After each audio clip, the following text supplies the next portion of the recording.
Djemt e shpellës kanë hyrë në histori me përshkrimin djemt.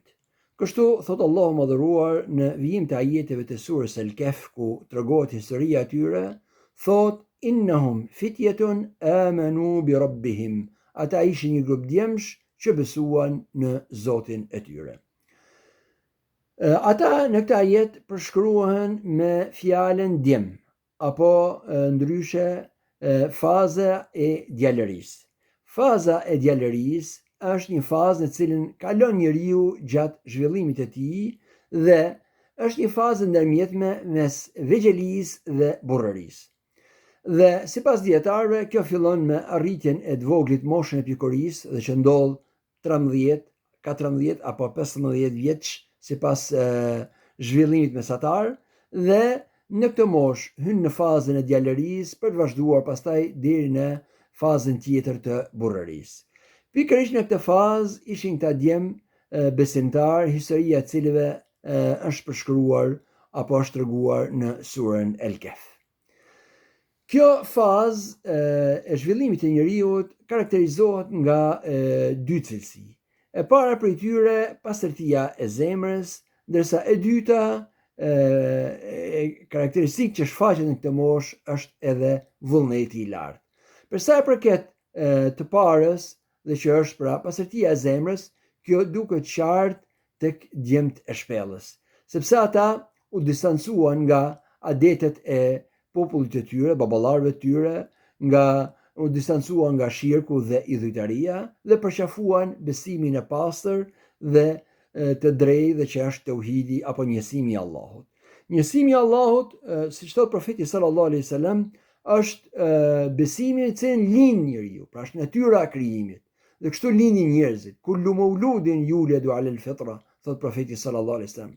Çdo njeri që lind në natyrën e pastër të besimit, pra pa shirk, pa idhujtari, njeh vetëm Allahun e madhëruar për Zotin e gjithësisë dhe ka orientim të përgjithshëm për t'u nënshtruar vetëm atij.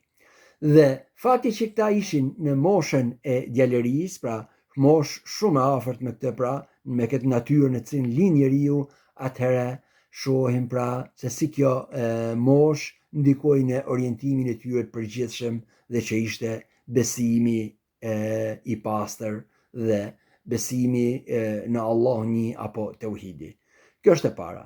E dyta, ata djemt, pra në moshën e djalërisë, ose njeriu në moshën e djalërisë, dallohet edhe për vullnetin e tij të lartë. Edhe këtë përshkrim apo këtë cilësi e gjejmë tek djemt e shpellës, sepse ata kur përqafuan besimin e drejtë dhe u friksuan se mos populli i tyre do u andronte këtë besim, atëherë preferuan të jetojnë në një shpellë sesa të ndryshonin apo të ndryshonte besimi i tyre. Dhe kjo është një sakrificë e madhe që nuk mund ta ndërmarr vetë ai i cili ka vullnet të lartë dhe këta kështu ishin djemt dhe kështu janë djemt në përgjithësi në moshën e djalërisë. Allahu madhëruar na ka nxitur të kushtojmë shumë rëndësi kësaj faze në cilën kalon njeriu gjatë zhvillimit të tij. Janë radh parë fakti që është shumë afër natyrës së krijimit dhe duhet shfrytëzohet që njerëzit të marrin një orientim pra të drejtë në këtë botë dhe mos të marrin orientime të gabuara që pastaj të jetë shumë e vështirë që ata ta ndryshojnë atë orientim apo të ndrojnë për të kthyer në orientimin e duhur, apo të kalojnë një kohë të gjatë për jetës tyre në rrugë të gabuar dhe të humbin jetën, apo të shkojë jeta e tyre pas punëve të kota. Dhe e dyta, të përfitohet nga vullneti i tyre, sepse ata janë më mira për krahje për rrugën e drejtë, si edhe gjithashtu dhe për veten e tyre për të arritur punë që me të cilat do shpërblehen dhe do arrijnë grada të larta në xhenet. Prandaj siç mbaj mend Oraqa bin Naufel i thoshte profetit sallallahu alaihi wasallam në atë moment të para kur i zbret atij Gjibrili alayhis salam dhe ai ndjehej i friksuar sepse nuk e dinte se çfarë po ngjante me të, dhe i thot profetit sallallahu alaihi wasallam: "Ya lejteni fiha jad'a."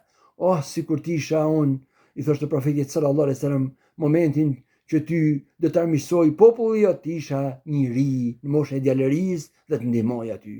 Dhe të ndihmoja në atë rrugën tënde apo të ndihmoja në atë detyrën tënde të përhapjes së fesë së drejtë.